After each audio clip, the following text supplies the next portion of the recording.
महबूब फरमाते हैं क़यामत के दिन अल्लाह तबारक व तआला एक गुनाहगार के बारे में जन्नत का फैसला फरमा देगा। वो गुनाहगार ना रब के कर्म पर रो पड़ेगा और हाथ बांध के अर्ज करेगा, मौला मैं तो जानता हूँ मैं क्या हूँ, ऐसी कौन सी मेरी नेकी थी कि तूने मुझे बख्श दिया। तो मेरे महबूब पाक अलैहिस्सलाम फरमाने लगे, रब करीम उससे फरमाएगा, एक दिन रात को ना तो अपनी गली से गुजर रहा था, गली से गुजरते हुए तेरे पैर से एक रोड़ा टकराया था, तूने वो रोड़ा उठा के फेंक दिया था।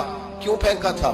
तो नेकी चूंकि उसकी नजर में मामूली थी तो वो भूल चुका था। कहेगा या अल्लाह वो वाला रोड़ा, मालिक करीम वो तो मैंने इसलिए उठाया था कि मेरे मोहल्ले में बूढ़े भी रहते हैं, बीमार भी रहते हैं, बच्चे भी रहते हैं, कमजोर भी रहते हैं, इसलिए उठाया था किसी को ठोकर न लग जाए। रब करीम ने फरमाया तू रात के अंधेरों में रोड़े उठा उठा के मेरे बंदों का ख्याल रखे तो मैं आज कयामत के दिन तेरा ख्याल ना रखूं। फरमाया उस एक रोड़े के उठाने की बरकत से मैंने तेरे लिए जन्नत का फैसला